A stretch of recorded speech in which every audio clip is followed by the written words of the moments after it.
Welcome back. It's the Big Blue Banter, New York Giants football podcast. I'm Dan Schneier, joined as always by my co-host Nick Filato. And, we've reached that familiar moment, that familiar feeling as fans of the New York Giants and fans of the Big Blue Banter podcast. Hopefully you guys are fans of our show. It's 2-7. That's 3 straight years of 2-7. And, Nick, I was watching with my dad today, and there was that moment that comes every year in a season of the Giants, or it feels like at least, where a game is out of hand. This is the second week in a row. And my dad will say, let's just turn to red zone when the Giants are on defense. I don't even want to watch the Giants defense. He gets to the point of, I just want to watch the Jaxson Dart snaps. And that's all I really care about. And that point, it feels so familiar to us because we've been here before. And it may not be with, I want to watch the offense or I want to watch the defense, but just, I want to go to red zone because it's more entertaining. I always decline it. Obviously, I want to watch the game. But for fans, I don't blame them for not wanting to decline that and wanting to see something that will make them not so angry. But what's different about this one to me, Nick, what's just so different about this one is all these other years, we didn't have a rookie quarterback playing great football.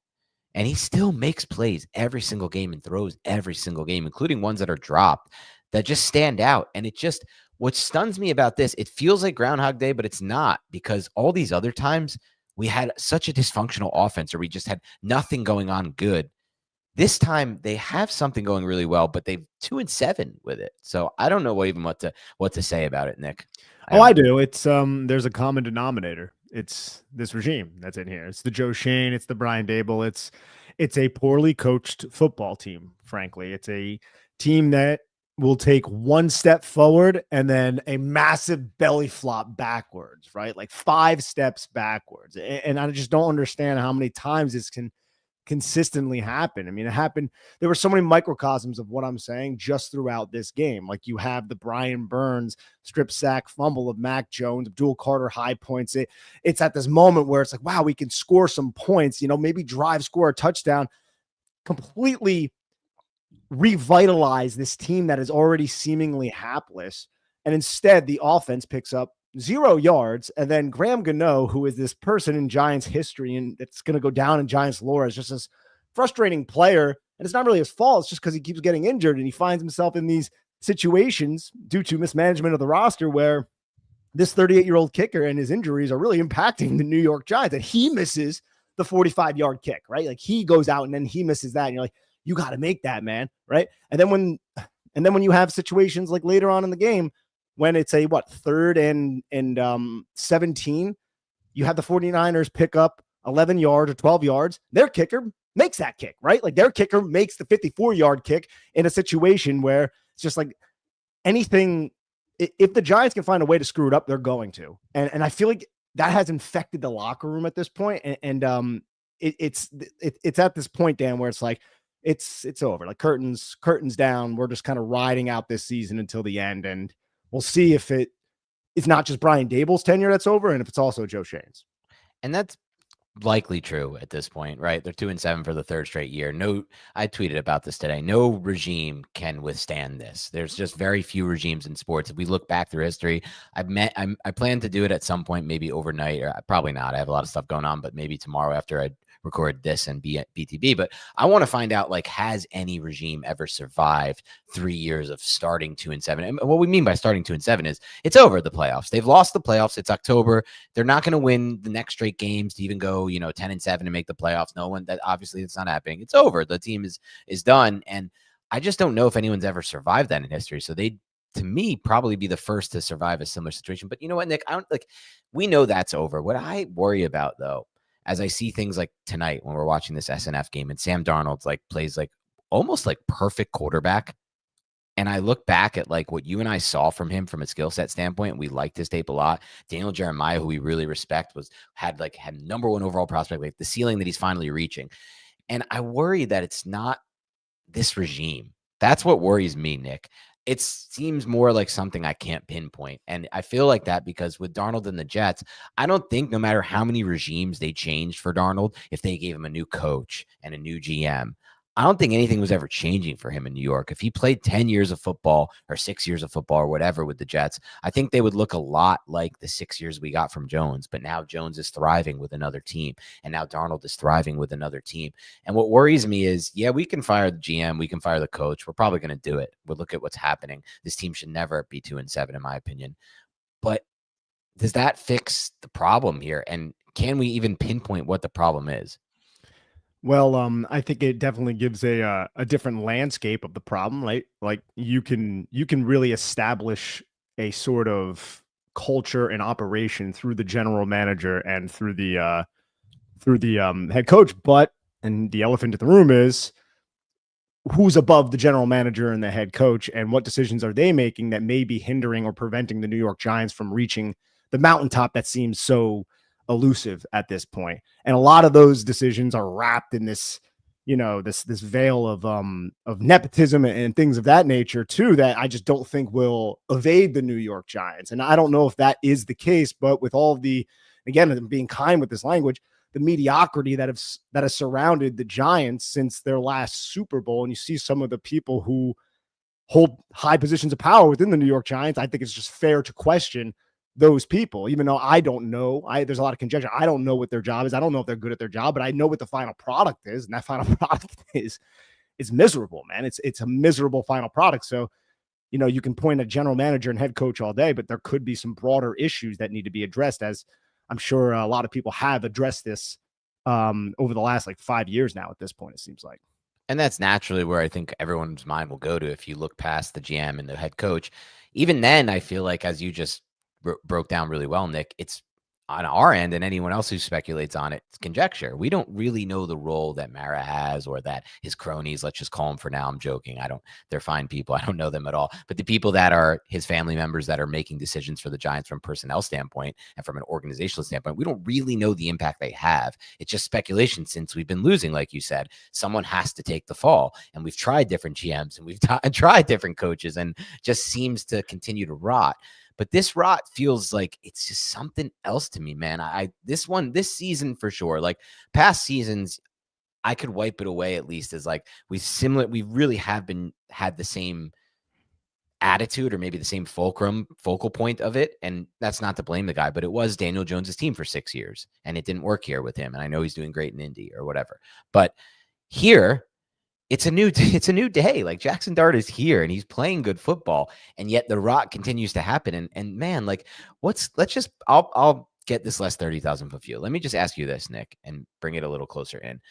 What the heck? How could this happen to this defense?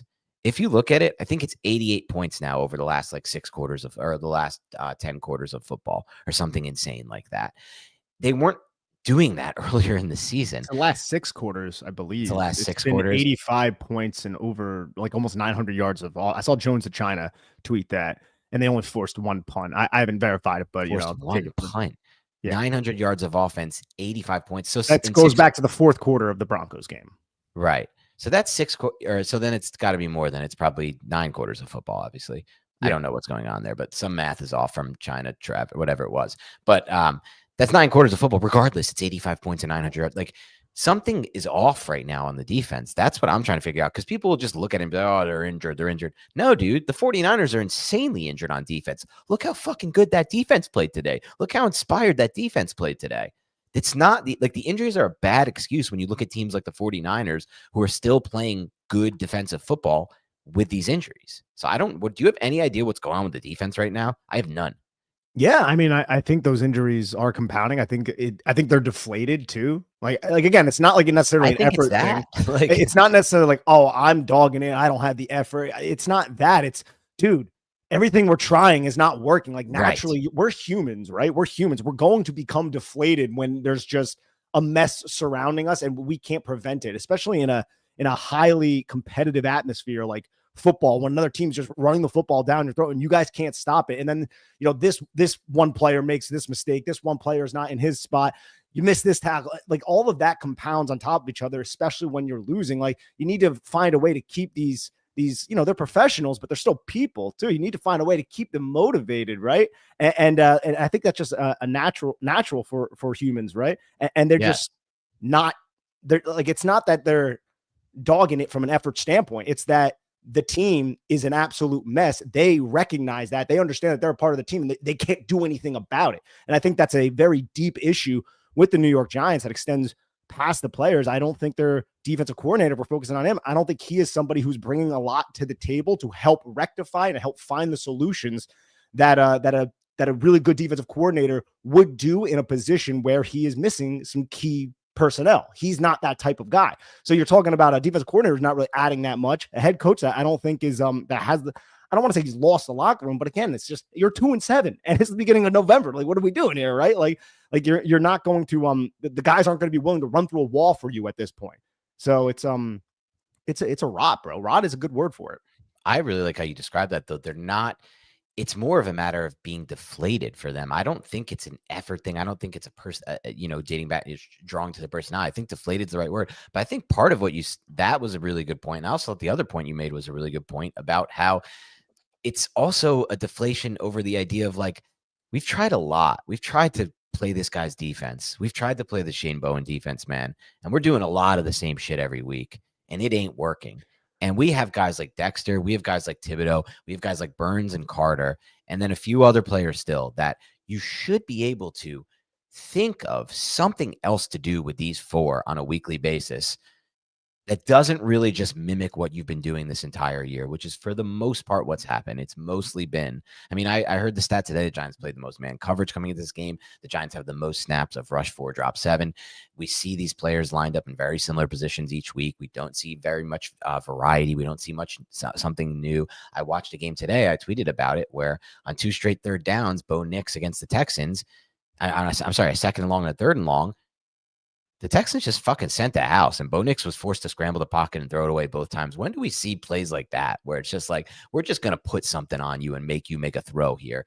We just don't have much of that. The tackling and the defense, that's another story. But I think it's what you said. I think it's not that they quit on Shane Bowen. It's just that they've thrown their hands up and been like, what more can we do here? And also, man, look at this season in its totality. You're right. We have this rookie quarterback who's playing good football right now. Like the only like energy about this team right now is really Jaxson Dart and then the pass rush, right? And Brian Burns specifically, who is balling out of his mind right now and should be rewarded for the plays that he is making, but unfortunately is not being rewarded for them. But like there's a lot of chatter around outside the New York Giants, rightfully, because the Giants are 2-7. Like you have like the Carl Banks, Dexter Lawrence situation. That's significant. Right? That's a pretty significant situation. You have a 2-time Super Bowl champ who is revered among the fan base and is a voice of the New York Giants criticizing one of the star players, and the star player calls him delusional for it. And it's just like, and then that star player doesn't really show up in this game, and then he has to answer those. It's just, who wants to be a part of that situation? Right. Especially when it's every season, every year, we're sold as bill of goods that the next year is gonna be the year for us, right? And it's just not with this regime. It's just it's toast at this point. It's done. Yeah, and it's just too much. It's too much, I bet, for them from like a mental load standpoint, right? Like they're hearing it every week. Our media is so loud and so constant, and our fans are crazy too, man. Giants Twitter is a real thing. Like they go in on people, like I told you last week some of the weird stuff I saw with the Dex dialogue and Carl Banks, but I just see every little thing gets like, spun out into these big things, and maybe the players hear it, maybe they don't. But I know one thing, they definitely feel what's going on, and they feel the pulse of what's going on here, and it's not great, obviously. But even on like a bigger level than that, man, to be 2-7 after supposedly compiling talent with all these bad seasons and all these top draft picks for a potential quarterback, then getting the potential quarterback in the mix, and he's not the reason you're losing. This is the part that makes me so nuts, Nick. Like, I could accept this year again as just the same old shit we've been through if it went as planned, which means they're 2-7 right now. They turn to Dart, and Dart sucks every week, right? Like he can't do anything, like a Gabriel situation or something like that. Or even like, honestly, what I saw from Tyler Shuck today. And then it's like, whatever, dude, like Dart has a horrible situation. We need to give him another year. But the fact that they're 2-7 and he's making plays every week that can help them win football games, that's the part that makes me so freaking mad, dude. Like when I see Slayton not come down with that pass in the end zone, just little things like that, the drop earlier on that third, like that's the thing that just, if it wasn't that, I could accept it, but I can't accept it because of that. And I have to go somewhere. And to me, that's Joe Shane and Brian Daboll. Yeah. I mean, we've been talking about it for a while now. That this regime is the way it is, and the end product is reflective of what's going on with this. With I think their abilities and their capabilities right now, Yep. unfortunately, right? Like the team is not good, the operation is not good, and they don't just do not play full complementary football. Rarely ever. Like they did like once this season, we complimented them Yep. for it. But other than that, this is not a team that is successful doing that. The defense makes plays, the offense can't capitalize. The offense drives down the field, and then the defense can't stop the run. They're never on the same page. There's no synchronicity whatsoever with this football team. It's hectic. I'm sure it's a very hectic sideline, more so than other sidelines as well. And Right.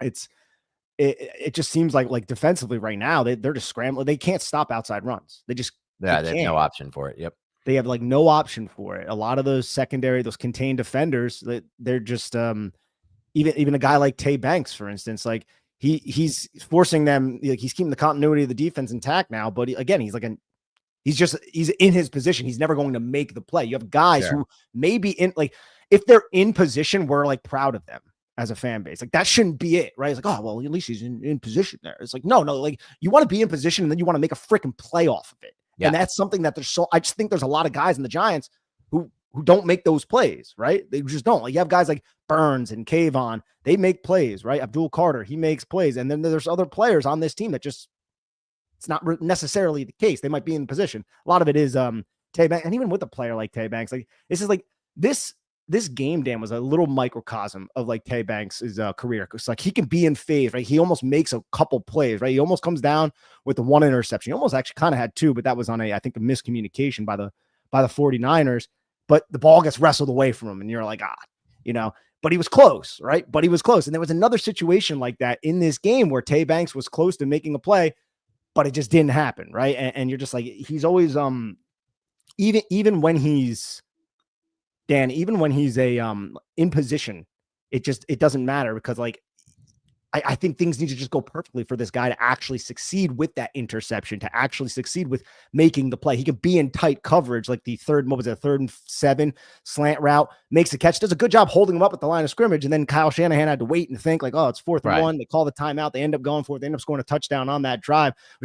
He was in position. He was in phase there, but he surrendered the catch and he just couldn't, stop it from being a 4th and 2 or 4th and 3 or get a PBU to get him off the field. He might be there, but it still doesn't matter because he's not a good football player ultimately. No, he's not. I ranted there for a little bit, but it's just he's a perfect representative of this like regime in general. I think Tay Banks, like the Giants traded up to get this guy, a first round pick cornerback, comes in, shows signs of promise in his rookie season and absolutely falls flat on his face and can't even earn snaps. And now he's forced back in the lineup because of a bunch of injuries.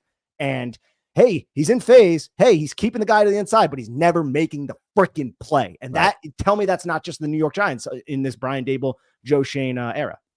It is. And it's also a good, in my mind, at least indicator of, we always talk about, you and I, Nick, when we evaluate these draft prospects, we put in an insane amount of time. We have all the, you can check our pods during April. It's crazy. And we evaluate the players. And what do we always say, Nick? We say with every single player, we are evaluating them based on the tape that we watch and our projection for how their skill set fits the NFL. And we never, ever, ever, Nick, you and I, have any access to who the person is. We have no idea who they are. We were high on a player like Deonte Banks, but there seems to be a lot of players drafted by this regime and by the last regime with Gettleman that are not fitting the billing of being willing and able to put everything on the line to be the best possible football player they can be. You can't say that about a lot of these players. Deonte Banks, Kadarius Toney, the list goes on and on and on. I'm not so sure a player like Jalen, it just goes on and on and on with these players. And that's supposed to be like, they say they put time into this. They have their stupid motto they use, smart, tough, dependable, which means literally nothing and is worth absolutely nothing to us as fans. It's almost a sign of disrespect to fans in my mind to say it as much as they do. I honestly am starting to believe it's a sign of disrespect to us to say that that's important to you, but then to trot out players like Deonte Banks, for example. And that's what got me thinking in that direction. But man, it's more than that. I don't know what to do anymore with this team. Like from my thoughts on what's making this go wrong, it could again blame it again on Shane and Daboll, and I'm sure, and they do deserve blame, man. Like they're the like you said, they're the pulse of this current culture. Yeah, but it seems to me like something that goes bigger than that goes beyond it. I mean, it could be, but I mean, we can at least identify it at this level, and that's for certain, right? Like that, like this facade that we have, that we're gonna be this team that can win in this environment with this. It's already 2-7, 2-7, 2-7. Like, come on, what are we doing? What are we doing at this point? Just teams just consistently making the same mistakes. Guys like, guys who just aren't living up to their potential. Guys who aren't fully developing. Players like Theo Johnson, who look, they makes that wildly exciting play after, I think on the previous play or two plays previous, he can't, locate the back shoulder fade by Jaxson Dart, but then he makes, which wasn't the best throw. I mean, I think that was supposed to be a back shoulder. I think it looked like Dart was saying look for it, but I don't know. It was tough to say. Yeah. Either way, I mean, I'm not going to give. I don't think Theo Johnson has earned the benefit of the doubt at this point. If I'm going to be frank here, but he does. He makes that great play along the side. That's what he could do. He's stiff arm, balance on the sideline, extension to it's like, oh yeah, that's absolutely great. And then there's a 3rd and 7, and it goes right through his hands. And then the next 3rd and 7, they find themselves and they run the same exact play, same exact formation, and then 49ers are sitting on it. You're like, well, why the hell are you running that? And even if the 49ers didn't sit on it, who's to say that Theo Johnson is going to come down? Like, what made you think, like, what made us think that he earned that opportunity to get another place? And maybe I'm sure there are other routes built off of that, and it was through a progression or something, but it's just like, of course they go back to him and he doesn't catch it, and it was great cover or good coverage on the play, but it's just like, damn, dude, they can't find a way to just be successful or execute what, and it's even the players who we should be excited about, like a Theo Johnson, who has that big, it's still, I come away from the game being like,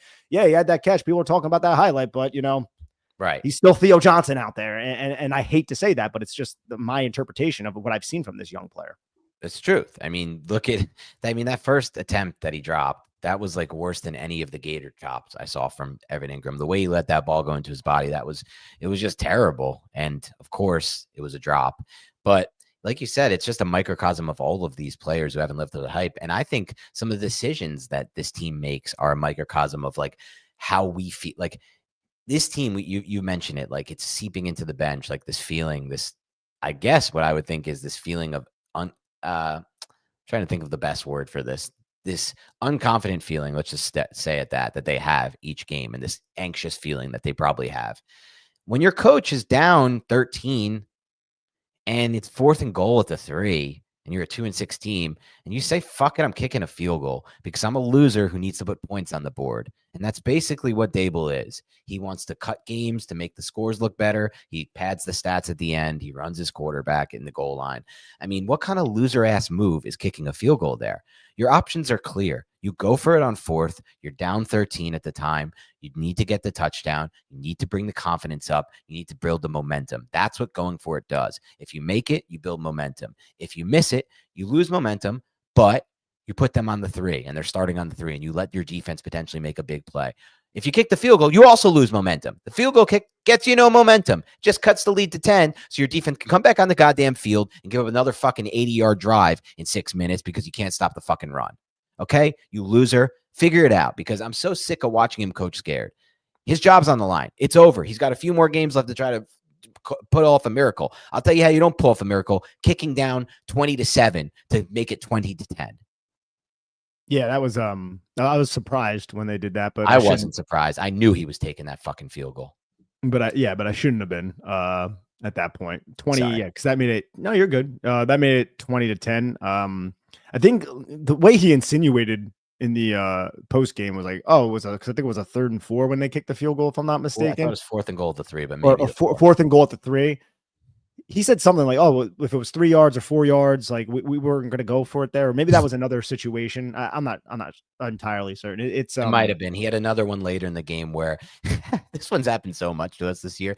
Every single time I've wanted to punch my fucking television screen when we're like around the 50. It's like 4th and 2 or 3 or 4, and this fucking idiot punts, and it goes into the end zone because we can't down a punt for the life of us, and it just rolls in. It's every week. Gillen is rolling. These Gillen punts are rolling into the end zone, and like, oh, here we go, Daboll, 32 net yards on that punt. You absolute loser of a coach. Good job, buddy. You didn't have the confidence to convert that 4th and 4. Enjoy your 30 yards of field position that your run defense will give up in 2 plays. Enjoy. Yeah, no, he had a punt from the 50, and there was another punt Oh from yeah. midfield as well. Punt from the 41, I believe it was. That was the 4th and 8, though. I apologize for the Um, cursing, everyone. I've just lost it with this. I just can't do it anymore with these guys. yeah, no, it's frustrating. It's very frustrating, especially when we get like the quarterback position for all intents and purposes. When it comes to being like a rookie, like this is the guy right here. Like he is making plays. Like you are not losing football games because of your starting quarterback. No. If anything, you are being put into a position to win football games because of a rookie quarterback. That is something that all of us would have signed up for, right? We would Oh have been yeah.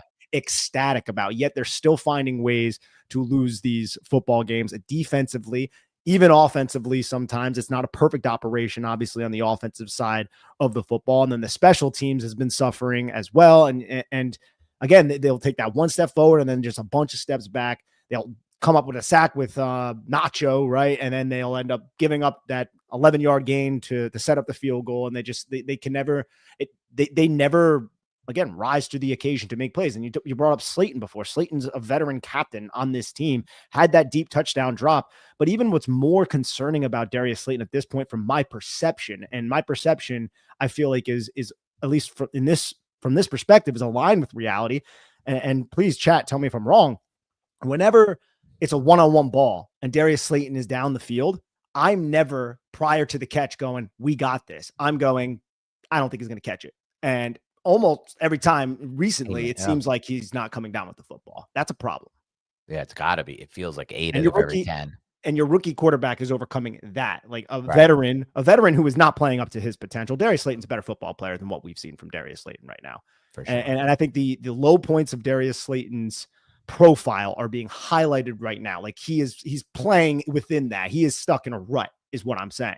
Yeah. And he's not coming down with the football. And yet Jaxson Dart is still overcoming that with Daniel Bellinger out of lineup, which is a big deal for this team. Having Theo Johnson drop the passes that Theo Johnson drops, and then Dart throws beneath the sticks, a bunch of times to try to have his guy make a play, and they can't make that play. And it's just, I admire like Wan'Dale Robinson's efforts a lot of the time because he's like a pinball back there. But then when he runs like 3 yards away from the progress he already made, I'm like, don't do that. Don't put yourself, you had like we were going to have a 2nd and 5, and now we have a 2nd and 8. Like, please be smarter than that. It's just, someone's making, but I also admire that someone's making a play because the Giants can't really make a lot of plays, right? So someone should try to make a damn play. And again, this is like, I think a lot of things that like the players are even thinking, right? Like, oh, I need to make this play. And then they're not maybe being as disciplined as they should be on defense. And all of that compounds, man. Yeah, I mean, people say like, oh, narratives are there for a reason, or like stereotypes are stereotyped for a reason. The narrative on around Slayton is he's not going to come down with those contested catch situations, and it's there for a reason because he doesn't. Like you said, I feel like he drops every 8 of 10 of those, honestly, or worse. Like it feels like it's almost every one, like you said. And that was a beautiful football by Jaxson Dart. It was an absolute gorgeous throw, and we will break it down tomorrow, and I will evaluate that throw independent of Slayton's drop and the actual result of the play. And a few plays later, he made another sick throw, that back shoulder ball to Gunnar to throw it away from the coverage. Like that was a really, really nice football by him. Yes. But like you said, there's too many other times. And I feel like I tweeted about it today, Nick. I think he's lost like 250 to 300 yards in these last 3 games, Jaxson Dart, on just pure drops and penalties called back. Like we're literally losing yards for this guy. He's trying to overcome everything he can, and it doesn't matter. And it's so weird, dude, because you look at every other rookie quarterback debut, nothing is like this in my mind. It's usually the team's losing every game because the rookie's sucking too. And you can at least go back to the board and be like, yeah, look, he's a rookie. He got nothing around him. Let's go to year 2. This is a total wash. It's just so weird to actually be in the point where it's like, no, this guy looks good, but everything around him sucks. Literally at this point, everything but his offensive line sucks. And so we lose. You're 100% right. Isn't it? It's kind of ironic, I guess, because like we thought going into the season that if Jaxson Dart struggled, Brian Daboll would be able to be like, well, he showed some signs. He showed some signs, but he's a rookie. I'll get him up to. But Jaxson Dart's playing so well that we're like, Daboll, like, what's going on here? You guys are still losing football games, and you don't have the excuse that it's a rookie quarterback because the rookie quarterback is playing damn good football. Yeah, your quarterback can no longer be your excuse, and it was for so long. And, at times, I'll admit myself, like I thought the quarterback was playing such bad football here, the last quarterback, that it was hard to evaluate this coach. And we've learned this year that that's not correct. No, yeah, absolutely. It's yeah, man, it's been frustrating for sure. That's the one phrase, the one word that I can say, because it's beyond the offense though too. Like the offense, they can move the football, right? And a lot of that is because of Dart, but it also suggests that Brian Daboll is competent enough offensive constructor, along with Mike Kafka calling plays, to sequence and dial up the right plays and the right game plan to allow this rookie quarterback to have success.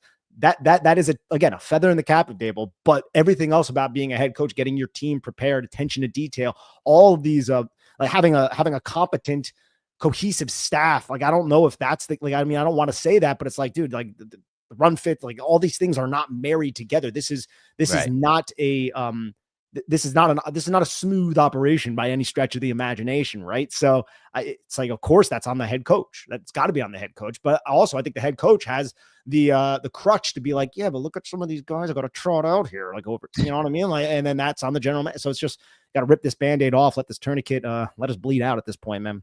Yeah, I guess so. And it's really, it's frustrating is one word for it. I'm past the point of frustration. I don't even know the point I'm at right now. It's not a good point though. This is like one of my worst feelings I've had in the fandom, because at least at times I could be depressed and feel dark about the direction, Nick.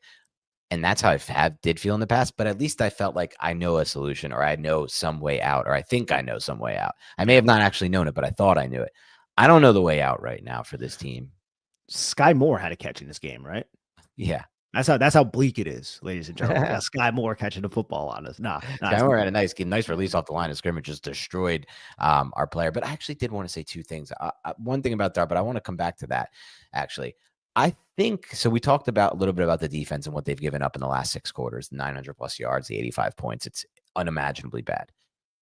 I think there's a problem, Nick, and we can go over it and see if this checks out. But I think there's a big problem when I'm watching the broadcast, and I feel like Corey Black played with a higher level of effort than just about any player I saw. A noticeable different level of, and I get it. Look, it's his opportunity to play in the NFL.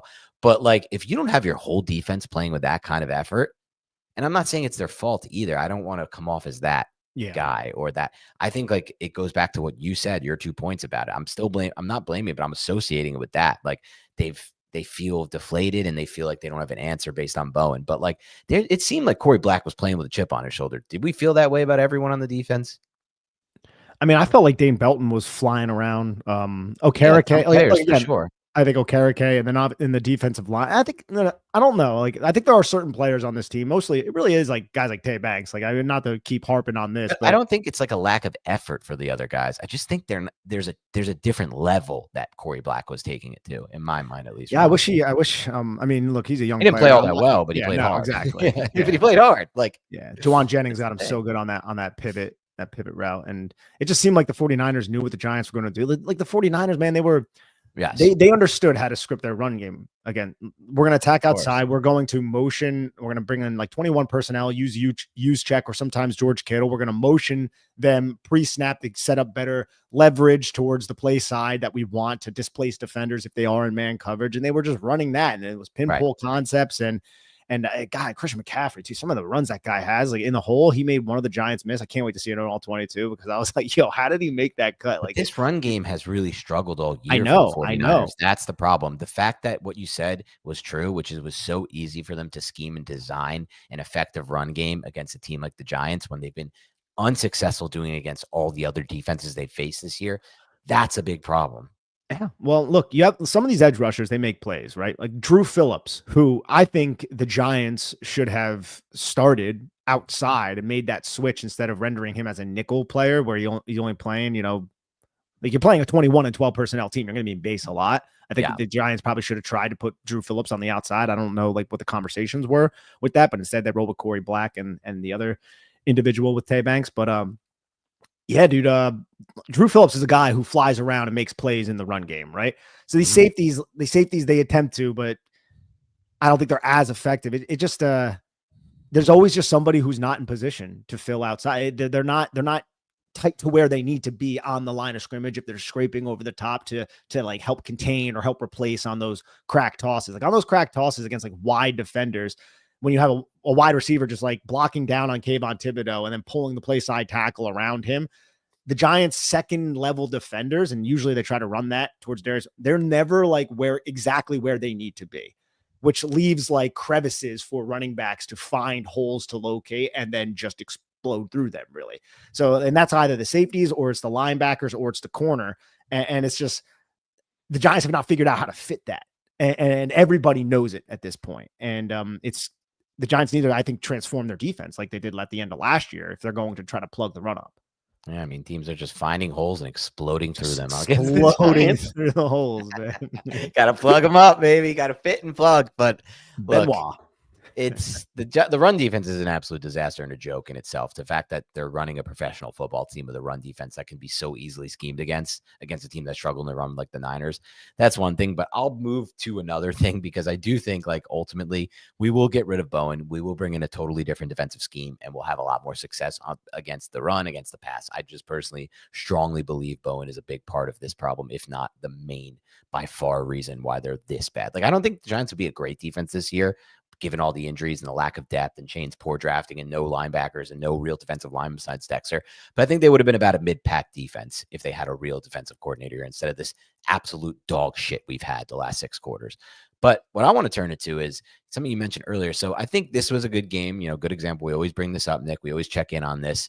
Did the Giants get outcoached? This is a good game where the example where the Giants got outcoached. But I think, and we've talked a lot about how they've been outcoached by Shanahan on offense versus our defense. I think we were outcoached on offense. This was the first game of the Dart era where I felt like, in the first half. It was like, oh shit, we're not doing anything in the pass game. We didn't hit a single intermediate shot in the first half. We didn't hit a single deep shot in the first half. There's basically no vertical throwing. So I'm excited to watch. Excited is not the right word to use. I'm curious to watch the All-22 this week to see what happened on offense in the first half. And if it was Robert Salah masterclassing Brian Daboll and Kafka, because I haven't seen that kind of pause from the Giants vertical and intermediate pass game that we saw from Dart in the first half yet in his career. I was a little worried. Like I thought we'll go to the tape, but to me on first watch, this was the worst game by far so far of Dart's starts. You might be correct. And it seemed like, look, there were times where Dart was getting rid of the football quickly. I look, there's a lot of 3-level reads in this offense, and it seemed like there were a lot of throws before the sticks. I think the 49ers, when they were playing zone, they were dropping to depths and they were removing those. They were removing the highs from the high lows. That would be my interpretation off the non-all-22 version of, which is a great way to play Daboll's offense, by the way, and what Dart's been doing successfully. Yeah, and that's what like Daniel Jones used to do a lot. Like this is a version of the offense that we have seen, right? And there were RPOs, and there were some throws where Dart just didn't, like the RPO to Wan'Dale Robinson. It was thrown behind him. It was a bubble. That bubble could have went for like 6-7 yards. There was an alley there, and it was a bad throw, and it forced Wan'Dale to spin around, and that took Wan'Dale Robinson wide of the numbers instead of following the pulling line. So. Like Dart was not perfect in this game by any means, but he's still the rookie quarterback who is just showing an elite level of toughness out there and leading by example and actually making plays for the offense where there's really just not a lot of players doing that. And then the sack where he took that sack, that was like a tight end wheel, I think, to Chris Manhertz to the play side, and Dart went to the backside, and Andrew Thomas kind of like thought, I guess, the play was over, and he thought, well, the play side was over there, maybe, and Cleveland held it for a while there. Yeah, he did. Those are going to happen sometimes when you hold it that long. Absolutely, and when you have a guy like Dart, this is a tendency of his at this point to extend these plays. Which I mean, hopefully at some point he won't have to. The receivers will get open, but this is not going to happen when these are your receivers. So this is a problem that I'm happier with than like the panic for stare on your first read, take bad sack. Like I'm totally fine and still think that's a plus. More so, I think what you said earlier was very interesting, and I'm going to look into now when I watch tomorrow. Like our team's just going to play that way against the Giants, where they're just dropping the depths and rallying, because I don't really think we have the ability to beat that kind of defense personally. I mean, the Giants had some remedies in this one. Like they kept trying to run wide, right? They were releasing and running wide with the running back. So they had like the Tyrone Tracy Jr., I think it was 3rd and 3. It was a little like wheel route. And then they had I think a few to Singletary, but nothing like, they didn't break any of them. But the Giants, they try to spread out sometimes, just try to create space. And a lot of the times was also just like timing routes over the middle of the field Yes. that were quick curls. And those were those 2 3rd and 7 throws to Theo Johnson. I'm not sure if they were verticals from the number 1 or the number 2. I'd have to check that on the all 22. But yeah, no, it's and we'll get to it on the tape. And there's also one other factor that played a big role in this game. And we now have the proof of it. Marcus Bowe is a big step down for Jermaine Illuminor, a big step down. Marcus Bowe blew 2 plays for the Giants, absolutely ruined. No. And I still think he's got a bright future with them. I think next year you consider transitioning to guard, or you just consider him as a swing tackle, but he's not ready to play at the level we've been accustomed to with Jermaine Illuminor before Jermaine went down with an injury. And this is further proof for me that if the Giants are so goddamn stupid enough, and I'm sorry to say that, I didn't mean to say that, we're live, so I can't even edit that out. I apologize. I'm trying not to use that anymore. But if they're so stupid enough to not re-sign this player, Jermaine Illuminor, after what they've been through the last decade at the tackle position, to just assume that Marcus Bowe can step in and play at the level Jermaine Illuminor has played at, when you have a franchise quarterback going into year 2, I will be so freaking, that's my number 1 transaction I want this offseason out of any of them, because I care more about Jaxson Dart having a right tackle that's playing at the level Jermaine played at the beginning of the season and last season than anything basically this offseason. I don't even care. You can mention anything, and that to me is more important. And I believe Bowe might get there, but I'm not willing to take that risk at all and have a season where Jaxson Dart is stymied by that. So I just think that was also a factor in this game too, the loss of Jermaine Illuminor. Oh, absolutely. Yeah. All right, let's get to some supers here. Chris Martinez, thank you. The Theo Evan Ingram Johnson. Yes. Yeah, he's it's getting to that level, that the dropsies level. It's every game now. I mean, what was the stat? I think he dropped has 5 or 6 drops on this season. Theo, they've all been big drops on like really good throws. Yeah, and they're intermediate throws, not like check down for 4. Yeah. And again, we all see the potential with the guy, but geez, is he not frustrating? Yes, sir. Thank you so much, bro. Says Sigh. Despite Dart helping the offense score about 7 to 8 points more a game than the previous 2 Daboll years, the Shane Bowen defense is so lousy. How do you not cover number 23 on 3 different pass routes? Yeah. Christian was defense. Yeah. Christian McCaffrey is getting out there. They were high-lowing the zone coverage the Giants attempted to go with as well. But yeah. Isser, thank you so much. I swear the turf monster tackles better than Banks. Yeah.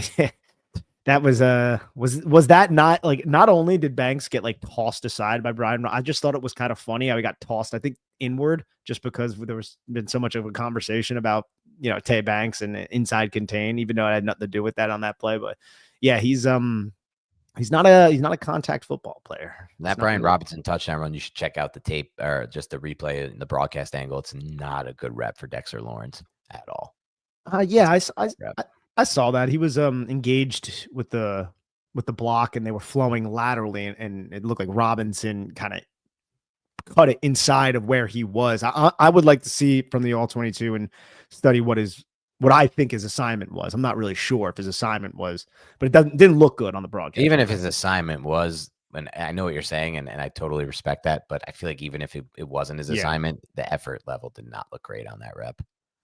Yeah, man, that might be a growing story here in New York. I hope Anthony, thank you so much, bro. I really appreciate it. At this point, the only thing that keeps me watching this team is Dart. The defense was an embarrassment today.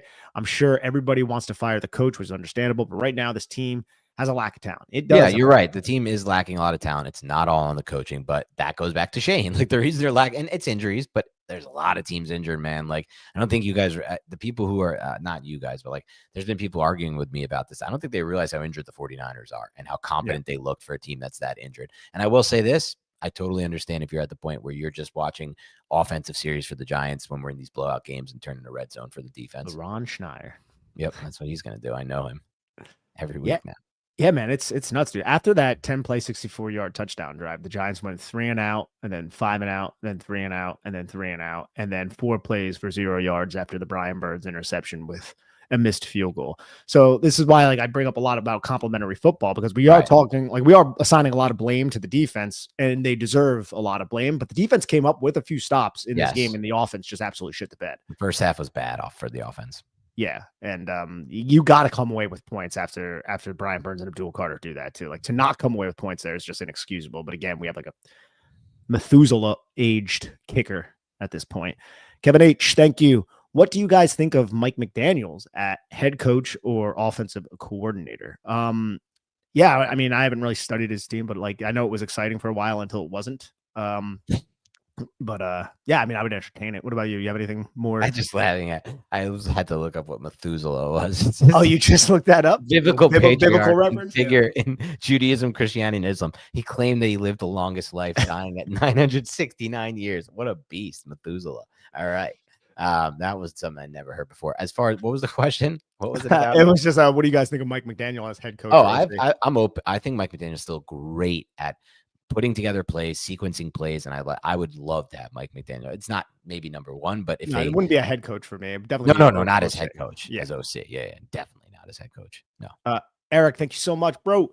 Said it said Eric Campan. Oh, almost, yeah. Bowen is schematically challenged, inability to use his resources to the best use. 4 blitzes all game, no more than 4 rushers, no corner blitzes with CMC. Yeah. I think again he is schematically challenged, and he's also just a coach who like he does have a lot of injuries that he has to overcome, but that kind of goes into the whole like when that happens, good coaches find ways to come up with game plans and creative ways to patch things together so the ship doesn't sink, right? They plug up all of those holes so that ship don't sink. But yeah, I think it's worse actually for him. The injury situation for the Giants defense looks worse on Bowen because you could just point to the immediate example of Robert Salah with the 49ers, one of the best defensive minds in football, who's had worse injuries than Shane Bowen. You lose Fred Warner, you lose Nick Bosa, you lose everybody they've lost in that secondary and their next 2 best edge rushers, and they still shut down the Giants better than any team shut down Dart so far in the first half. What does that tell you about Shane Bowen, right? Like, isn't that enough evidence right there that that's no excuse? That's actually worse for him. Man, having Robert Saleh as DC would have been cool. Yes, sir. Yeah. Thank you. Dart looks so good, but he can't throw them and catch them. So many drop balls. With Dart, Giants score 8 points more a game than the past 2 years. So, yeah, absolutely. And then he also says Dart can't throw or catch so many drops. Yeah, no, I got you, sir. I get it. Igor, thank you. Says every pundit thinks Daboll is gone and Shane is safe. They both been here 4 years, and I think Shane has been worse. It seems like owners are much more hesitant to fire general managers than coaches. Why? I just think I think general managers are just a step above on the totem pole on the ladder, you know. And I think you firing a coach is an excuse that you can convince the owner, if you're a general manager, that if you get another coach, that's like a fall guy, right? Like as the head coach has with defensive coordinators and offensive coordinators firing those guys, the general manager has underneath him the head coach that he could be like, hey, you know, it's not me, it's the coach. They're not, you know, I'm giving them. I don't think that's the case here with Shane, though. Like the case with Shane is I think this is collectively a very poor operation, and a lot of people probably shouldn't be retained. And they've tried.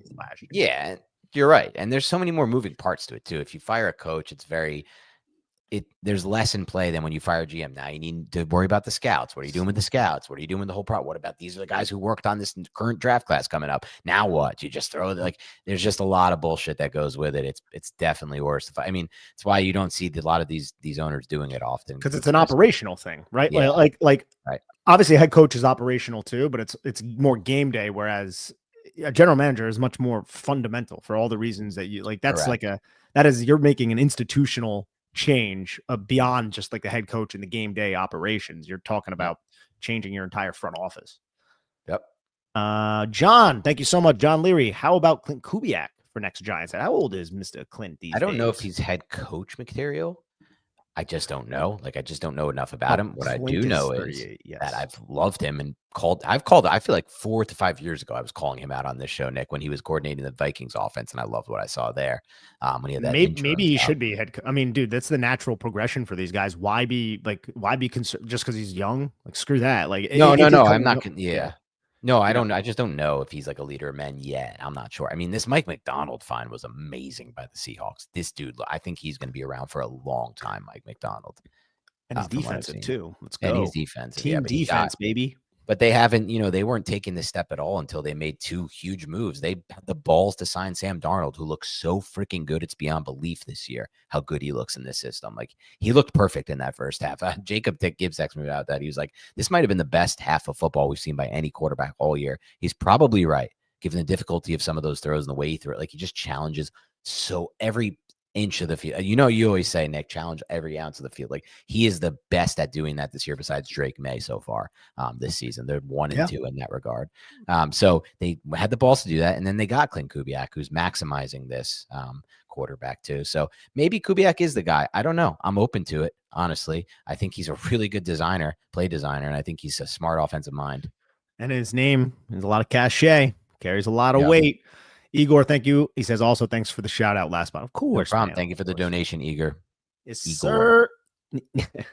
No need to do defensive breakdown this week, guys. The defense already broke down all by themselves again. I'd rather a Dart's progress video instead. Well, yeah, I mean, we'll probably still do the defense. And I like to really break down and like try to see exactly what I think we gleaned a lot from what went wrong in last week's episode against the Eagles. And it wasn't all fixed in this one. The run defense is going to be a problem. Massive problem. He also says, happy to finally see Gunner at wide receiver. Why not earlier? I'm not 100% sure. I mean, we've seen him run, a route here, a route there out of certain personnel packages, but they preferred to go with like the little Jordan Humphreys and the Ray McClouds, but he gets in there garbage time, scores a touchdown. Hey, man, I think he shows a little bit. I think he shows, I don't know how popular this is. I think he shows a little bit more during those training camp practices when I'm down there. And I'm like, yo, that guy is putting a little shimmy and shake on this little apex defender, creating some separation, something the Giants, struggle to do. Yeah. Kevin H., thank you. Banks is Shane's worst pick, 2023 worst draft class, a complete miss. Easy to hit when you pick top 10. His one draft without gets 0 talent. Fire him. Yeah, no, I totally agree. He's been overrated by the fact that he's had so many of these top 10 picks. Like, I give him 0 credit for Abdul Carter. I give him 0 credit for Malik Neighbors. I make that clear. Well, Neighbors, I give him no credit for. If he had like taken Neighbors over Marv, I'd be like, now you like that's like if he had a chance at both Marvin Harrison and Neighbors and took Neighbors, that's when I'm like, Shane, you did it. That's awesome stuff. But just sitting there and taking Neighbors, nothing for that. Agree with you entirely on that. But I would still say his worst pick was Evan Neal by far, unfortunately, which just shows how bad he's been because Deonte Banks is such a bad pick in itself. Yeah, I mean, I don't know. We might run a poll in the group chat. We might run a poll in the group chat for that because what was his worst pick? Yeah, that's both of them are egregious. Igor, thank you. What happened to Slayton? He looked like a stud in his rookie season and then solid a few years with Jones. Why is he so bad with Dart now? And Nick said it. I think he's just in a rut. I think that's the best. And he's injured too, playing through multiple injuries. It's part of it, I'm sure. Yeah, and he's locked up here for another 2 seasons after this, after signing that deal. Yeah. And he's probably like, yo, I can't believe I came back to this shit. He shouldn't be. He's got Jaxson Dart fucking lighting him up, like throwing him at a great ball, man. Like, I'm messing around, but yeah, no, I know. Just the losing. I get that, but he's part of that. He's a big part of that. He is, unfortunately. PWN Enterprises, my guy. Thank you so much. Says Dart's pocket feel at a level not seen across the NFL, especially for year one. And despite lazy feet leaning, his 3-4 slotted deep throw was accurate. Yeah, no, that's excellent point. He also says, also very encouraged to see Dart start to throw it away a little more, stiff-armed to throw it away, eyes still staying downfield. Look, man, he does not look like the many challenges that face him are overwhelming him. He's stepping up to the plate and he is knocking it out the park. It's weird because they don't win despite this. It's just something is wrong. Yeah, I mean, hey, it's not all about the quarterback. Smart ass Steve says, I think our injuries are insurmountable. A healthy New York Giants football team destroys this 49ers team. The personnel we had on defense was not coachable. Bunch of guys, in my opinion. Yeah, I strongly disagree. Yeah, see, it's difficult for me to agree with this when we just have not seen this coaching staff display anything of this sort basically their entire time here. Like, people will point to 2022 and there was a good run in 2022 early on that faded. Now there's tape out on this team and this coaching staff has never really put a game plan together that we like rave about. Even, dude, do you remember, like, it was very few and far between because the last coaching staff was not great either at all for the New York Giants. But remember, like, when the Giants beat the Carolina Panthers in, what was that, 2021, I think? When they had Baker and Darnold, the Panthers, I think that was then. Yeah. there was a game plan. I think we praised, I think, Jason Garrett's game plan against their defense. Phil Snow, I think, was the defensive coordinator at the time. And we're like, dude, I can't believe we're saying this. That was a really good game. We don't really like do that we don't do that on the defensive side of the football at all. Like there's no praising. It's just, this is what we're getting. There's not going to be like really any wrinkles to write home about. All the wrinkles we already know about, right? Yep. Like I could have told you those wrinkles back when he was with Tennessee, and it's and that's what's really unfortunate. It's like you're not like bringing anything new or refreshing to the game plan, right? You get that a little bit on the offense, but defense is just holy shit, bro. It's terrible. Just to contend with that, Steve, though, I do really strongly disagree because I think you're just not factoring the 49ers have had worse injuries than us. And Salah is figuring it out, but not always. Like he just got torched by the Texans. It's so embarrassing to me that the Texans with no offensive line could torch Salah's defense, and then we come out and put this out on offense. It's rough. It is, man. Very Gooster, what's up, boys? He says, thank you very much, by the way. Once again here, so I don't get fined, baby. No snark here. Just feel bad for Dart, man. Yeah. Just more losing culture crap in East Rutherford. Yeah. And that's where you worry. You worry if this starts to impact Dart. You worry if the losing starts to seep in with he's got a lot of swag, and I love his swag, but I don't know if that swag remains when every week it's like you could see it in his face on the sideline. You could see it in his post-game pressers. And he's obviously hearing it from all the fans and from the media and everything. Kid is saying all the right stuff, too. Absolutely saying all the right stuff. Very Gooster, thank you. Darius Slayton, catch the effing ball, bro. Yeah, for real, man. Yeah, we've been saying that for years. Yeah, for real. Igor, thank you. Do you guys take positives from garbage time touchdowns by Dart or throw them out? I don't throw them out. You're still, look, I mean, they're softer defenses, but I still want to see. Yeah. I want to see a competent level. I want to see my rookie quarterback go out there and execute against the defense, and he's doing that. I could, we saw what happened in the Washington game. Like, I don't know if the Giants are going to be pulling Jaxson Dart when they're down 18-21 with 2 minutes left, but like what happened with Jaden Daniels is just like, I can't believe that. Like that could happen to the Giants if they keep running him like in the manner that they're running him, and these physical runs on the goal line when the game is basically out of it at that point. Yeah, I mean, they're going to keep playing with fire. They've proven that to us. Brian Daboll's proven that to us for his tenure when he got Adoree Jackson hurt on the punt return, said, I don't care, it's football. And just week after week, now we've had back-to-back weeks of Giants being down by multiple scores and running Dart at the red zone, taking these huge hits. And they're just playing with fire because tonight the the Commanders were down 30-7 and played Jaden Daniels and he ran in the red zone and got injured, and now he has a really bad injury. So I guess just we keep doing it and hope that doesn't happen to us is the plan for Daboll.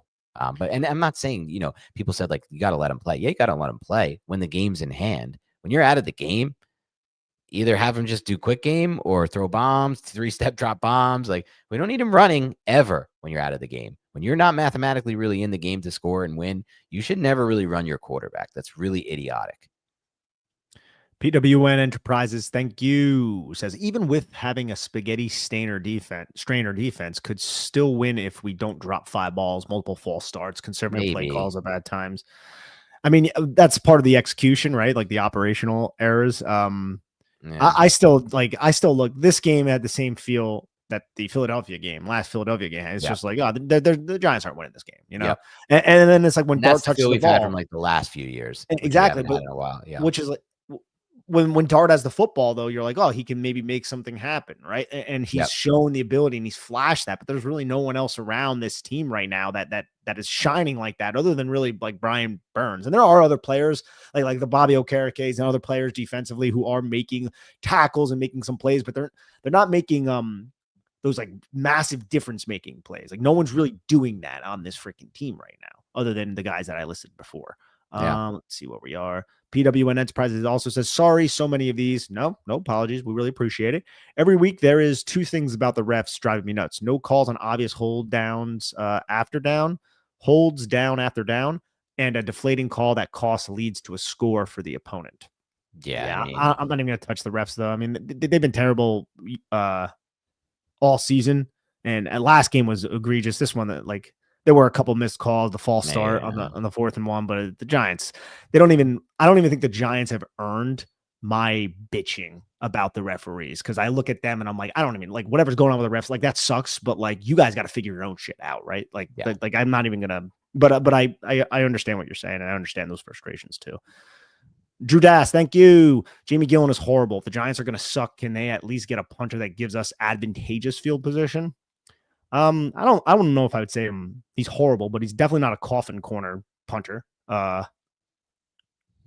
And he's punting a lot from like midfield, which is and some of these are just like poorly executed too, where it's like they don't come like this one today that rolled in the end zone. I feel like that they were like stopping at the point of where I didn't see why they like why not have I feel like we had time to get the punt team all the way down to guard and protect the goal line, but they like waited for it to bounce and then tried to track it. It was really bad. But yeah, he's also not doing. He's having a bad year, and we're giving him a lot of opportunities to try to make some of these punts like really awesome ones. Yeah, he's probably tired after every game, right? Like that leg swings. Nah. Smart ass Steve, fact or fiction? We're a DC and 2 to 3 defensive players away from being a playoff team if healthy. I don't even know anymore. Maybe, yeah. Maybe. I think so. Yes. Yeah, absolutely. I would say maybe. We are. Now again, receivers. Yes, but he's saying if healthy. So Malik Neighbors is going to be there, presumably. And but who's healthy in the NFL? No one's that healthy. Exactly. But let's just say like they just benefited from not being. Then yeah, I think they could be. Yeah. Possibly. I think we need more stuff. I've thought a lot of other things and I've been wrong about them. No. And it's not like this coaching staff or this regime has proven the consistent competency that I'm looking for a coach and general manager of the team that I root for. Like they just have not. So, I mean, it's been big enough sample size at this point. Correct. But appreciate it, smart ass Steve. Yes, sir. Bo looked pretty good today. Thoughts? I want to watch the all 22 on it. He got beat on the one sack, had the false start, which is rough. A few bad pass rep snaps, we'll see, but I didn't think he looked good in this game. Isser also says, it'd be interesting to fire Dabes now and get AP to see. Yeah, Isser. They're never going to do something like that. Like, no one can just take over an operation like that from outside the building. But yeah. And I don't think Mara's going to fire Dabes midseason either. Igor, thank you. Keep your head up, Dan. Josh Allen took the worst franchise in the NFL at the time and made it contender in a nutcase that talked about biting kneecaps at the same time. That's a fair way to look at it. No, it's a good point by Igor for looking for some level of optimism as we go through this. Appreciate the levity and end the night. It's like just look at it like forget all the bad Shane has done to this point. We could look at it as like clean slate, Jaxson Dart, and then the new GM and see if he can do what that other GMs have done with players like that. I would say this. I don't want to put a ceiling on Jaxson Dart, but I don't really feel confident in saying that he has a Josh Allen ceiling in the NFL. And that's not to say I don't think he has a strong ceiling. And he's proven why he has a really good ceiling. But Josh Allen's ceiling's it feels like we'd be a little too rose-colored, blue-colored glasses in saying that. I think that's completely fair. Yeah. And that's not you slighting him at all. Again, don't want to set the ceiling, but at the same time, like, they're different prospects. Absolutely. God, I hope I'm wrong, right? Because that's just really based on physical traits. If Dart is just this insane, see the field, elite processor, he becomes even better in that regard. Like he could beat him there because Tom Brady, I still think is the best quarterback of all time. And I know people contend that, but I think if you go to the Bucs at 40 and you win Super Bowl like that, you're the best of all time. And most of it was mental. I felt like with him, he had a good arm, he had good mechanics, he worked on it, getting all of that better. But he wasn't like a Josh Allen physical freak, and he was just the best processor. Yeah, man. Isser, it'd be interesting to fire. All right, already read that one. Isser also says, "How is Nacho celebrating? Can he see the score?" Yeah. Oh, that's an old man. My dad was so freaking pissed when Nacho celebrated that 5-yard gain. He was just like, he reached his breaking point. He was already done with his defense today, Nick. And then like Nacho did that celebration after a 5-yard gain. I thought the same thing. And then on my second watch of the game, I watched Nacho specifically to see. Yeah. And I was like, it was a pretty damn good individual effort by him. So he was probably like, yeah, I can't believe I made that play. Woo. And then he like looked up the scoreboard. I was like, oh shit, never mind. I probably shouldn't be celebrating, but it was a good play by him. Bear, thank you so much. Says, I'm just thinking about what a competent coaching staff could do for this quarterback and defense. One of the few things I'm looking forward to. Yeah. That's a good thing to look forward to. Sure. Seems. Kevin, thank you so much. That I hope the season doesn't kill Dart's swag and winning attitude. Daboll is a loser, and it can rub off. Look at how dejected these guys are post game. Yeah, I mean, it's the Giants just are not good, and they're not winning football games. It's the primary reason why they're looking dejected, but it's just deflation every year. Deflation. Morgan, thank you. They have Dart running quarterback draw down 20 points. Yeah, it's idiotic. It's just, to me, I mean, not just my opinion. I think it's crazy, irresponsible, and idiotic to run your quarterback when you're down that many scores in the fourth quarter. Yeah, man. Yeah. Igor, remember when we thought the 2024 draft was great? Yeah. I mean, look, Malik Neighbors, I still think is a top 5 potential wide receiver in the league. Right. So he's not there right now. Tyrone Tracy Jr. didn't really have an impact in this game, but I think he's a good number 2 running back, and that's what he would do on this team. So he's looked bad though this year. Weirdly, it's been a step back for Tracy. yeah. I did not And think he looked good Theo, this game. and it does suck because Theo was a player that I was like, yeah, there's a lot of potential there. And it's just at this But point, Newman is not. Newman Yeah, big. And then Drew has had a turbulent season for sure. There's yeah, still like, I still watch him though, and I'm like, he might not be that great in coverage, and the ball skills could yeah. be an issue, but he's Right. flying around the field like crazy, and he's He excellent plays around the hard. line of scrimmage. And yeah, but yeah, it doesn't look as good as we once thought. The Dan Abides 10, thank you. Do you think the NFL refs tried to make it up to the Giants this game? I felt like we got a few questions. Yeah, I do. I don't know if that was the case, but it did seem like the Giants were the beneficiaries of some dubious calls. Didn't really matter though, because they still made a bunch of dumb calls or a bunch of dumb plays themselves, shot themselves in the foot.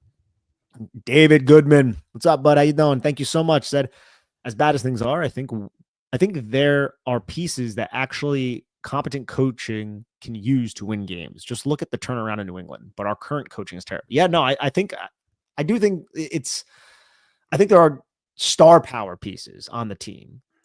I still question the depth. That's I think there's still a depth issue at the back end, the back third of the roster. But other than that, yeah, I think a good coaching change could possibly turn the tides. Absolutely. It's true though. Like, it's a good point, David. Like, it's just like what was said earlier about Josh Allen, and we're not comparing Dart to Josh Allen. I really don't want to compare Dart to May right now. It's unfair to both of those players, Dart and May individually. But like, it is true that roster felt really barren in New England, man. When I looked at New England's roster before they drafted May, Nick, because I was debating, like looking into the prospect of, could the Giants trade for that third pick and get May? What do the Patriots look like? That roster looks so freaking bad, man, last year. And now, like, they had one off season, and now all of a sudden their roster's great. I don't know. I think this is probably mostly Vrabel rallying these players around a quarterback who's playing insane level football and an easy schedule. And when you think about it, they traded a first round pick, Keon White. They traded a second round pick in Kyle Duggar. They're trading recent top draft capital, and they're still one of the better teams in the NFL right now. Like surprisingly, right? Yep. What are they, 6-2, or maybe even 7-1 to the Patriots? No. They have 2 losses at least. They lost the stupid first game to the Raiders, and then they've lost one. They're 7-2. They didn't have the bye week. Yeah, I mean, they've had an easy schedule, but the point is, like, mostly what we're seeing there is exactly what we saw last year with the Commanders, right? A team rallying and getting hot around a quarterback and a coach, and a program the coach brought in. That everyone, I knew this. Like, I said this all year with the Commanders, a very overrated roster. Now we're seeing it play out. But that should be happening with the Giants, right? We should be rallying around a quarterback. But the problem is nobody's rallying around Daboll, the coach. Yeah, exactly. The Dan Abides, thanks, bud, says, I hope Daboll learns the lesson from the Commanders game about keeping your quarterback. Yeah, he's not learning shit, bro. He didn't learn the lesson from Torrey, and he's not going to learn the lesson from this. That was just like the Scadaboo injury, where it was just like right away when they got taken down. Oh, yeah, that looks so bad. Yeah, like, damn. So bad. Feel bad for the kid. Igor, thanks, man. What do you think of the idea that Mara's health issues will distract him and result in him not firing anyone? Yeah, he might not want the stress of all this. Yeah, I don't know. It's unfortunate too. Javier, thank you, says the timeout, then missed short field goal feels like rock bottom. Yeah, yep, agreed entirely. Yes. That's when you knew this game was over. Yeah, no, I was like, Giants. The game was just over. PWN Enterprises, my guy, thank you. If you want to support the channel and the chat isn't as important to you, search Buy Me a Coffee, Big Blue Banter, the best way to make this happen. Thank you so much. Thank you so much. Yeah, we really appreciate, I'll just say this, we really, really appreciate the pouring of donations that we've had. It really has been very nice of everyone who's supported us via the Buy Me a Coffee Big Blue Banter page. That's been awesome to see. I'm blown away by it, honestly. I had no idea. I wasn't tracking it. I talked about it with Nick, and I was like, wow. Thank you all for making this happen. Like, we appreciate it. We're obviously putting in all the work we're going to normally put in. We're not going to drop off. And we appreciate that you're interested in this still. I mean, and as usual, we'll cover the draft at length. And I know that's what we have to look forward to again. I'll probably start early. I think last year I started in November. I think I started like Yeah, I have to mid-November. start, man. My dad asked me toward the end of the game today, like, all right, Dan, well, who do you want as coach? And I was just like, ugh, I don't even really want to be thinking about this right now. Like, I'll go into it. I'll start doing ugh, I just wanted a normal season, dude, where we didn't have to think about this shit. Like, it's so frustrating. Absolutely. Yes, sir. Thank you. Giants always have so many injuries. No wonder they made the medical tent blue. Boom. Nice. Yes, sir. Love it. Love it. Very Gooster. Thank you so much. Nacho celebrating the CP3 cutting the lead down to 42. Yeah. That's the Giants for you. That is the Giants. Those are all of our supers. And geez, man, this was a cathartic show. I enjoyed discussing it with the listeners and you, Dan. This again though, man, we're at the beginning of November and the season rolls around and the Giants, and I was just like, oh, whatever. They're not going to find a way to overcome this. Oh, they got a sack from. Okay, well, how are they going to screw this up? And I hate that mentality, right? It's a loser mentality, but this is a loser team. And we just had another one come in. Another two, actually. Thank you, guys. Bear 3156. Thank you. I want to see Thomas Fidone play more. Injuries derailed him in college. Maybe he'll get a shot. I'm sure he will down the stretch. Yeah. I mean, I think the Giants missed Bellinger in this game. They right? did. They had to use more 11 personnel. Really missed Daniel Bellinger. And there's no knock on Ray McLeod. It's not his fault, but the guy's been here for 5 minutes. Like, that's how bleak it is. They just promoted Ray McLeod. He's been here for like 5 minutes. You got Jalen Hyatt dressed, and he's not earning any snaps. He's a kick return. It's like, that's a top 80 pick for you, right? Like, holy crap! Like, how bad can it get? Really, like that's got like the front office and the coaching staff. Like, there's got to be tension there with all this losing. We've talked about it over the years, dude. And now you have these players, and I'm sure the front office doesn't want to let go of these players, but the coaching staff's like, these guys suck. Like, I can't trust them out there, right? And then they're like, well, we drafted them. We talked about this. You guys got to figure out how to develop. It's got to be a nightmare, really. Oh man, season long baller. Thank you so much. I said long-time listener, infrequent chatter. Let's change that. Film question for Nick. What is a post wheel and a sail concept? Yeah, so I'm sorry. Sometimes we get in the sticky wickets with terminology. So a post wheel is when, say, you have two receivers on the side of a football field. The inside receiver, let's go with the outside receiver, will run a post, and then the receiver inside of him will run a wheel around that post. So the thought is the post is going to clear out a section of the field. That's going to clear out a deep coverage. Say it's a deep third. That deep third defender, the post is going to lean inward, might lean in and then ride that post into the safety, and then the wheel would come around into the vacant space. So that's what a post wheel is. And a sail concept is a 3-level concept where you have a vertical clear out, then you have a deep corner, and then you have a flat. So if it is zone coverage to that side of the field, there's going to be a defender put in a conflict to either sink to remove the corner route, say if it's cover 2 or something, or curl flat in a 3, or drop onto the flat. And then that corner is now in conflict, and the quarterback can read that and then make him pay for the choice that he doesn't make. And also there's the vertical clear out element if you like what you see on that one-on-one, but that's typically just a clear out. But that's what a sail concept is. And we also have Mr. Cheesecake. 3 straight run plays for a touchdown. Yeah, that was crazy too, Dan. They had the 16-yard completion to Kendrick Bourne, and then I think it was 8 straight runs, or maybe 7, and then it was capped off by the Brian Robinson touchdown. And then someone in the chat says, "Oh, Alan, okay." And then thank you very much. Oh, Arizona Rich, what's going on? Rich, New York, Arizona, New York, 2 states I've lived in. Thank you so much, buddy. All right, thank you to everybody who joined us today. Really appreciate it. Oh, sorry, did I cut you off there? No, man. No, this was I enjoyed talking with everybody. Yeah, it was great to talk with you guys. Thank you for sticking with us. Obviously, we'll be back with the film tomorrow. So if you want to watch Jaxson Dart on tape, I don't see why you wouldn't. This kid's still great and exciting. Come join us for the offensive film review. If you want to see the technical side of defense and what went down again, just join us for that. Or at least if you don't want to, click the button, click the video, give it a watch, leave a comment. Even if you didn't watch, just say, hey, or just say, screw you, Shane Bowen, anything to help us grow. We appreciate that. Thank you to everybody who has joined our chat. You can find that on BigBlueBanter.chat. And from there, you can join us and up to dozens at this point, multiple dozens of Big Blue Banter fans who have been active in our chat. At this point. Hundreds. Nice. I didn't even realize that number. That's awesome to see. Yeah. And so film reviews coming Monday. Join the chat. Thanks again. Have a great rest of your week and have a great night.